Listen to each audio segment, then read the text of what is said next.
Sunday Ramble.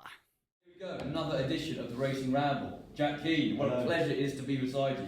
Talk about what a wonderful weekend of racing, both Cheltenham and Doncaster. Trials weekend, both down south and up north. Without doubt, the most exciting horse to be running was Paisley Park. Just looks unbeatable, doesn't he? He just keeps doing enough. I mean, he didn't win by far, but it was never really in doubt, was it? No, he was very, very impressive. To be honest, going into the weekend, I was kind of thinking, well, if the cap fits, dangerous horse, Somerville Boy, both dangerous. But I was really impressed with him, the way he went through the race. He hit his customary flat spot, where he always kind of comes off it, and then he grabs hold of the bridle again, and actually pinging the last. And his ears pricked the whole way up the running, and I just think there's so much left. He was just toying with Absolutely, yeah, he was.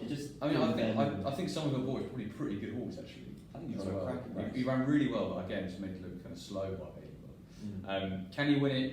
You know, the big one in March. I mean, he's obviously got Benny Dieu is the main danger, having won so well in Ireland. Yeah. I thought she was really impressive. I don't think she beat a lot because Applejack obviously pulled up. But still, I mean, she's got so much untapped potential. The fact that Willie Runnan said afterwards that she could be as good as any power, if not better, suggests that. He said she could be the best mare he's ever trained, which is some statement. We've got Ruby Mag and Quavegi, You know what I mean? But I think she's an absolute beast, and she is, in my mind, the only possible threat to Paisley at the Stairs. I'm hoping she goes that route and they don't just duck out last minute and go to the mares, which is always a bit of a worry. But I think she's the only threat. But I still think he's in a class of his own in that division personally. No, I completely agree, and I have to say I actually do think Benny will run in that race, because my theory is that Lorena will drop back to hurdles again and be there one for the mares hurdle. That's just my theory. We also had the views of our man Templegate about Paisley Park. Over to you, Steve. I thought Paisley Park did really well to win that so easily on Saturday, bearing in mind it was on heavy ground, which he doesn't like. He was pulled out at Ascot in the long walk because of heavy ground, and his only really bad run of his career was in the Albert Bartlett a couple of years ago when it was testing. He coped with it really well. The form doesn't look that hot with the third horse home being pretty modest up until now, but he always had him covered. He's not the type of horse to go 15 lengths clear. Somerville Boy earned his place in the Stayers Hurdle lineup, I think. Looks reasonable each way bet for that one. But I think Paisley Park, there is some even money around, I believe, with certain bookies for Cheltenham.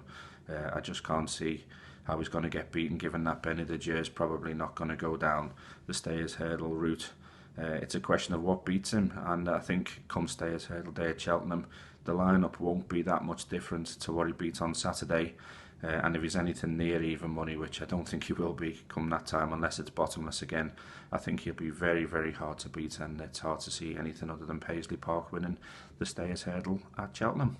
Thanks, Steve. The other obviously big horse to run at the weekend was Santini, big in both senses of the word because he's a big old horse.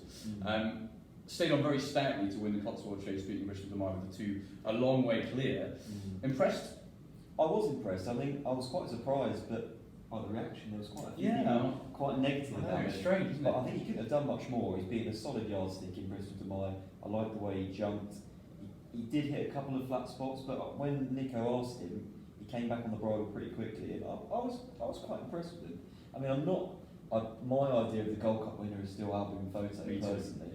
I think he looks absolutely, well, we know he's tailor-made for the race, and he's just a fantastic horse. But I think Santini is going to be, he'll be bang there, because what do you need in the Gold Cup? You need to stay all day. And he jumped well as well, didn't he? He jumped well, he did jump well. But I mean, it's always a gruelling test, and you need a horse who's just going to keep galloping. So I think he won't be far away. I was quite impressed with him. Yeah, I completely agree. And the fact that he hadn't run for a long time and still managed to produce a performance like that suggests he's got even more to come, because he won't be spot on just yet. I wouldn't have thought for Nick Henderson. But no, you couldn't really have asked for more. Bristol Demar, very good yardstick in second. Ran a very good race actually. Yeah, he did. And hopefully one day he'll be able to get a win at Cheltenham at some point. But I was quite impressed with the way that Santini, obviously, we know Bristol Demar made the mistake 3 out, and Santini hit 2 out, and he was headed and he could have folded then, but he battled back after the last, and he was going away well on top of the line. They pulled miles clear of some good horses. They really did, didn't they? Yeah, I mean, Topville Ben was absolutely legless after the last. They were knackered, so they've gone a good gallop. So no, I was quite taken with him, and I agree with Nicky Henderson. People are crabbing him, and I'm not really sure why. Strange. But no, it was a good performance. Yeah, absolutely. And He's obviously really got the Irish contingent to beat, but he looks the most exciting contender from British Isles, I would say. Yeah, I would say so. Great stuff. Another one of Nicky Emerson's to impress the weekend was Mr. Fisher, who won the Grade 2 Lightning Novices Chase, beating the likes of Al Dancer and Lisp. This is a very good horse in my opinion. Lisp. Oh God. No, a very nice performance. He keeps improving. That was over 2 miles, but he's shown he's equally adept at 2.5.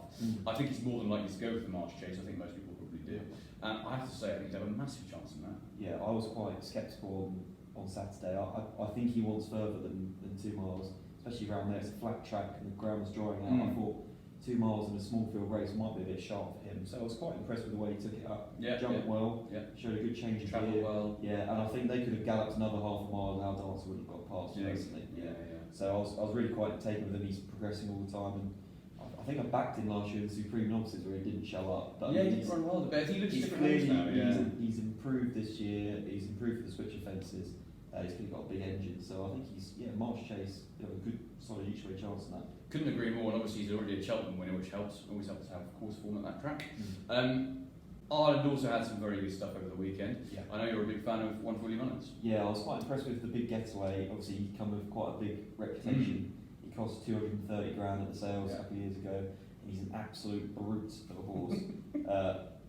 Ruby Walsh was saying he thought Duvan was the biggest horse he'd ever ridden, and actually when he rode this fella in work, he was just blown away by the size of it. That's quite some statement. Well, saying it's the biggest he's ever ridden. So, and I mean, he's going to obviously improve when he switches to fences down the line. But I was impressed with him. He jumped well, travelled well. I mean, it was a case of after you, Paul Town. They didn't really take him on. They just galloped him into the ground. They are going to go to Cheltenham. I would like them to get another run into him. He's only had 2 runs at hurdles. Whether they do or not, I'm not sure. But I think they said Ballymore will be the target. Excellent. So he's got a real big engine. I get the feeling they really like him at home. Yeah, definitely. One that I liked also for Willie Mullins actually was Alaho. This horse is another big brute of a horse. He looks massive. I'm surprised that he's not actually as big as the big getaway. But he produced a very nice performance. He couldn't quite win it over Christmas, got beaten by Easy Game, his stablemate, but I was much more impressed than this time. Kind of strolled to victory, jumps well. He's the kind of horse I really think an RSA is going to really suit him. 3 miles. He'll need a stamina test, but I think he's got a huge amount more to come. I think he's got pace as well. I think if they went for the marsh, he'd have a chance in that too. He'd have a good chance. I'm not sure whether the RSA looks particularly strong at the moment, but we have to see. But of the Irish horses, he's most impressed me over that kind of staying trip so far this season, over fences, and I hope he can continue to progress. But I think that's pretty much it, isn't it? Nice weekend, very informative weekend. One of the most informative weekends before the festival for sure, and as you mentioned, the Dublin Festival is going to be probably equally as informative as well as the Betfair Hurdle Day at Newbury. Hopefully we'll see some winners in Ireland at the weekend who will be very taking, because that's always exciting before the festival. And make sure you check out our Betway video, which should be released on Wednesday ahead of this weekend's racing at Leopardstown. But until then, it's goodbye from Jack. Goodbye. And it's goodbye from me. Goodbye. Love it.